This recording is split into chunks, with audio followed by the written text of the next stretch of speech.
saw that some of the group were Sadducees and others were Pharisees. So he saw something. He says, he called out in the council, fellow Israelites. You see, they started with love. So, just like someone calls you and say, sister, I'm only telling you this because I love you. I love you. I may not know you personally, but when I saw your face, it spoke a lot of innocence. I want to tell you some things that your husband is doing. Now, there could be, but many times they are lying. Especially the more you are getting successful. Do you know that there is something? It's actually scripture. The more successful you are, the more songs he has done. And they paraded them. People said, we have got things to say. And they ended up saying things. The judge that was hearing, heard this. Another one came, said a totally different thing. Another one. He says there were many people that testified in that court case. And yet, none of the testimonies are good. And he just said, no, this man is not a culprit. So I said, no, it's not that I believe it, but this one just. A relative of hers that it's because one time, I think I borrowed a car of that person. If I borrowed a car or we went on a ministry trip and something like that. And then, just imagine where you borrow a car. That's why be careful as you borrow cars. So it was like that. Of course, we just laughed it off. But there's things that start with fellow Israelites. He says, fellow Israelites. Paul said, fellow Israelite, I am a Pharisee, the son of the Pharisees. I am on trial here because of, now, I'm on trial here because of the hope I have that the dead will rise to life. Verse 7. Read it for me, verse 7. 1, 2, go. Again. Have you seen that one statement? Then the Bible says, as soon as he said this, the Pharisees, Mr. Pharisee and wife Sadducee, started to quarrel, and the marriage was divided. One statement. It says, the Sadducees and the Pharisees started to quarrel, and the group was what? Divided. Then the Bible tells us the reason. It says, for the Sadducees say that people will not rise from the dead, and that there are no angels or spirits, but the Pharisees believe in all three. Okay? Now you see, you think that this is the end of it. No, it will only graduate to the next level. The next level. It has started with verse 9. Says what? Read it out loud. 1 to go. And the shouting became what? Louder. That's the way it goes. You heard something about your fiancé. You didn't take time to verify the information. You didn't take time to verify if it was true. You just took it to your wife, to your fiancé, to whosoever, and said, no, it is over. Actually, some just come like that. The relationship has ended. Then you have to be now asking, why has it ended? I won't tell you. It has ended. You say, why has it ended? Jen, it has ended. Say, Jen. Jen who? Jen lipstick. It has Jen lipstick. They say, yes, I heard. I know it all. Now, you haven't verified the information. You have just heard. And then you find out it graduates to the next level. It became what? Louder. It says, the shouting became louder. And some of the teachers of the law who belonged to the party of the Pharisees stood up and protested strongly. Have you seen that is graduating into something? There are now people that are now taking sides. So there now comes your cousins. On their feet. We have come to pick up ours. Isn't it? So they take the lady. No, you're not keeping her well. We have come to pick her. It is just making matters worse. Look at the next verse, verse 10. Verse 10 says, the argument became so violent. It starts with hearing something. Then you begin to quarrel. Then the quarreling becomes louder. Sometimes it even gets to becoming violent. So it became so violent. But I would like you to see something that the commander did. It says, the argument became so violent that the commander was afraid that Paul would be torn to pieces. Just like people would be afraid that the wife would be torn to pieces. So he ordered his soldiers to go down into the group, get Paul away from them, and take him into the fort. He says, let's take Paul away. Can I give you a little advice here? You know, if you are married or you are in a relationship, but even these days, two single people, my hope, conflicted, my hope would.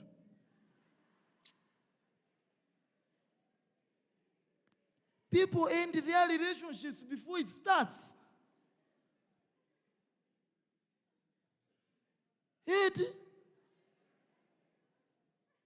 And the lady saying, I have dumped you. They might say, how have you dumped me before you collected me? Too early.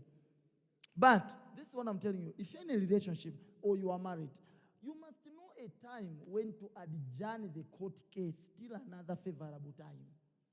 You know, there are some people that you start a story. Like I was helping this other couple, and this is the area that I helped them a lot. Two different people in one house in terms of conflict management. The husband explained this part. He says, when we start arguing, and I see that voices are being lifted, tempers are rising, the husband said, I just leave it so that we can discuss it another time. Says, I like matters discussed there and then.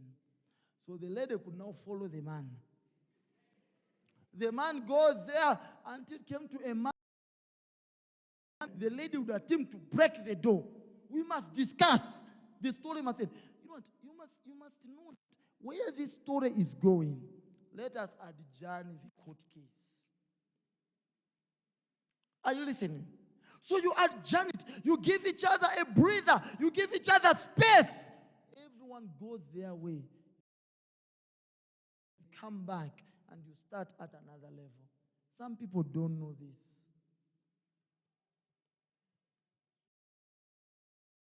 Getting married at very young ages. 16 years old, you're already married. Where are you? Or where are you coming from? Have you finished your high school? If yes, have you finished your... You know what? You see, don't get married until you are mature enough. Pastor Emma, it will be coming out shortly. Then I said, no, let me add a little things. So I'm adding some things, and I'm also adding a chapter on conflict management. But some we have written about preparing for marriage and not a wedding. And also getting married when you know that you are ripe for marriage. Not just jumping in there. And after you, they say, hey, mommy, come pick me here. Why did you go in? Okay. So you must know that there is time for this matter. It appears that we are not resolving it. Let's postpone it to another time. Is that fine? Yes. Matter adjourned. The soldier there actually did. Just a few pointers before we go to the final point for today. A few pointers there is that, okay, stay away. Or this is actually an obvious. Those that like to speak against your wife. Those that like to speak against your husband. Those that like to speak against your boyfriend or girlfriend. Stay away from them. You see, faith cometh by hearing. The more they tell you that your husband's mouth stinks, and they keep telling you, one day you will believe it. And you will believe that not only is his mouth stinking, even his life is stinking. His decisions are stinking. Everything. Don't entertain many people that speak against your love partner. I've got a principle that I've liked to tell people. If people like speaking about your partner behind the partner's back, and they tell you, don't tell her it's me. Well, next time they come and they say, I've got something to tell you about your wife. Say, sit, Jewish. Which song would you want? You play for them the song. Call your wife. Say, wife, come, sit here. This lady has got something to tell me about you. So let's all hear. You will be amazed. You will be amazed. Many people have got things to say, but they can't even say it in front of the other person. And most of the times they are adding spices to it, isn't it? But the other things of what you hear are not necessarily bad things about your partner. Sometimes there are just certain things that the people that you are hearing from, their partners do those things, but your partner doesn't do them. For example, you are a lady, you are in a group where every week you talk about, so the other ladies always explain their stories. Hey, this week, me and my husband, we always see a new hotel every week. So we have been to Rayos. It's not a very good place. You have never been to Rayos. So we have been to Mount Sochi. We have been, that new hotel, we have already been there. That place, we have already been there. That place. So we have now gone to all places. We have now started Lilongwe. So we now go to Lilongwe to try out the new hotels. And then because, driving to Lilongwe and we're just flying. So we often fly. Then we hire a car, rent a car at the airport. They are very cheap, those cars. It's just about 300 per day. Sometimes they can just give you 280, but we often tell them keep change. So they tell you those stories. What they are saying is higher than the salary of your husband. And they say, when we are there, my husband likes surprises, blah, blah, blah. There are some people that came, they sang for me, all of this. And they are saying it. Every day you are listening. When it comes to your time to explain, you say, as my, and they talk. When it comes to your turn, you have got nothing to say.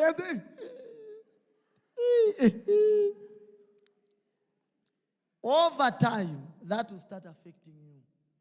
You will go home and you begin to say certain things to your husband, and it will cause conflict.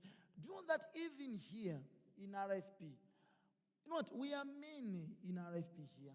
I think in Blantyre here, just on register, I think maybe we are over 2,000 people. When you look at such a number, you have got different people of different personalities.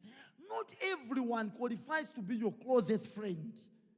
Some should just be your fellow RFP member.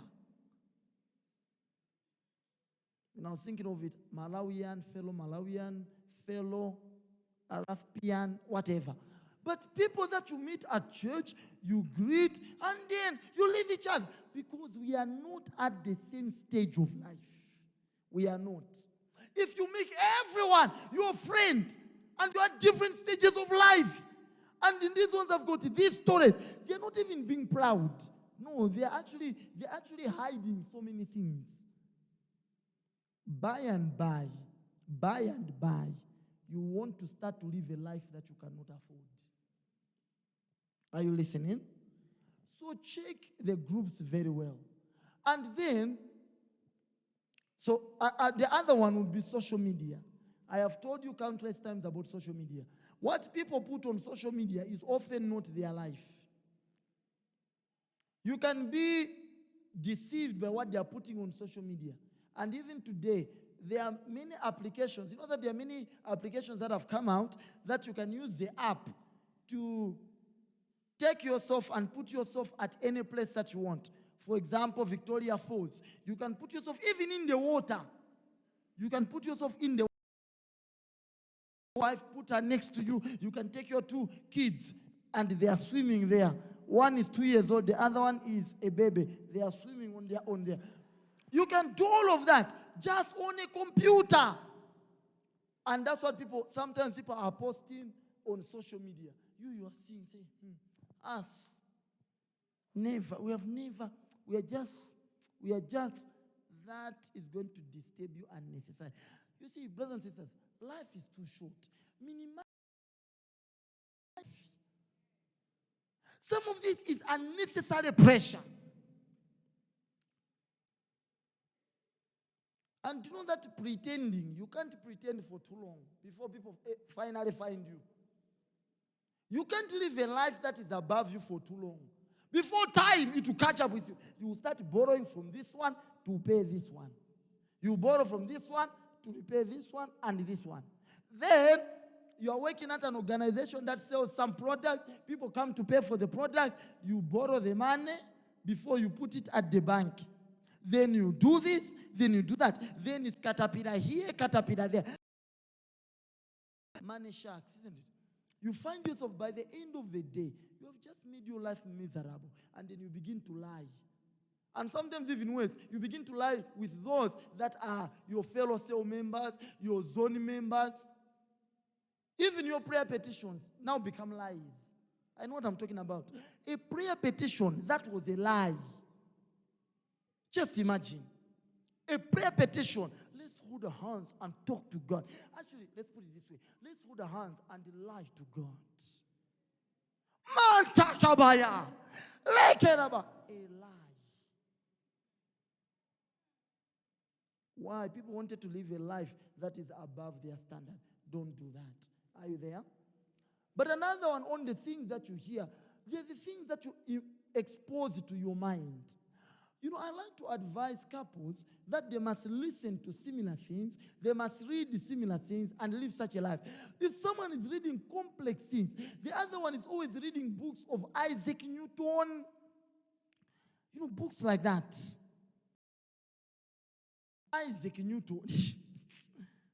One day, you will come in the house and you will start speaking things that you wonder. The law of pushing versus this. And you wonder, what is happening? The force. That is, you know, it's better when you are both Isaac Newtons. The same way, listening to certain preachings, and your husband, your wife doesn't listen to those. One day, you may quarrel over those very same preachings. So mind all these things. The other one I said what you hear and what you say. On saying, there are things, or on seeing, the things you hear and the things you see. On seeing, let me just give one quick example, are those that, you know, every day, once your husband comes, the first thing you want to check is their phone. So,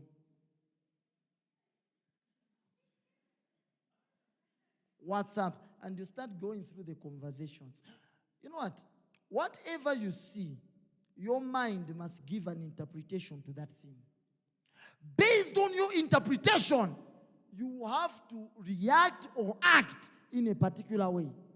And if you see in the inbox of your wife or your fiancé, you see a certain man that yesterday said hi, today has also said hi, then next day I said hi. You know that such things could just cause you to start your own mathematics. Hi, hi, hi. And when he says hi, my lady answers, hey, with exclamation marks. You begin to count them. 7. When she's saying hey to me, there are only 3. Then you see, you keep seeing this. Over time, you will start unnecessary quarrels. One of the things I made up my mind on is not to be looking at my wife's phone the text she gets, the calls she makes. You know what? We have been married for how many years? 2011 minus. This one is what? 9th. Yes. This one is our. We have been successfully married for this now. You think I'm in the marriage counting years? I'm in the marriage enjoying.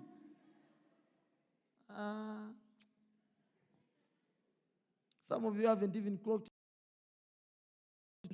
You are, and even your relationship, you can't even know how long it has clocked because you don't know where it began. It's also another story. Are you in a relationship? I think it's confusing, it's complex, but I think we are in the relationship. How did it start? I don't know. But I think there was a day he kissed me here and I smiled. I think that was, me, I can tell you when our relationship started. 29 October 2008. Specific date. Yes. Okay. So nine years in my... So I wanted to say, I've been 9... Okay, look at this. What examples I given? Or what you see? Okay, so I've been married for, let's say 9 years now. And in our relationship, we are there close to 3 years. Okay? So we have been together for 9 plus 3, that's what? Yes, something like that. But I'll tell you, all this time, I have never been following my wife's phone. Neither has she ever been following my phone. Like, actually, there was a certain time someone wondered. Someone called. I picked up the phone. I turned it the other way, and I gave my wife. So the person asked me, you wouldn't be interested to see who is calling your wife? I said, I don't care. You see, what if I see there a name like Honey? And this guy, yeah, you know, there are many wonderful Tumbuka names. Someone can be Hane Nyamkandawire. You know? The parents gave him that name. Hane Chukula Maembe. Whatever name.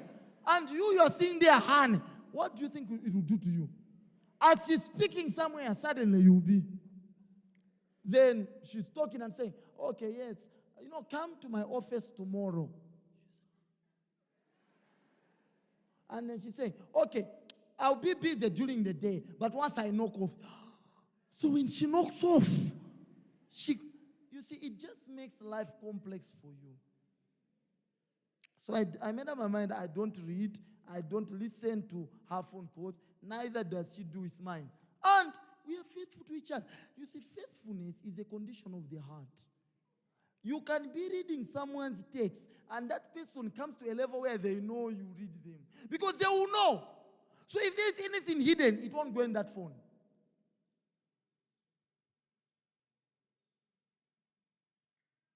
So there's no point. Are you listening? Of course, let me put a disclaimer before I go to the final 6th point.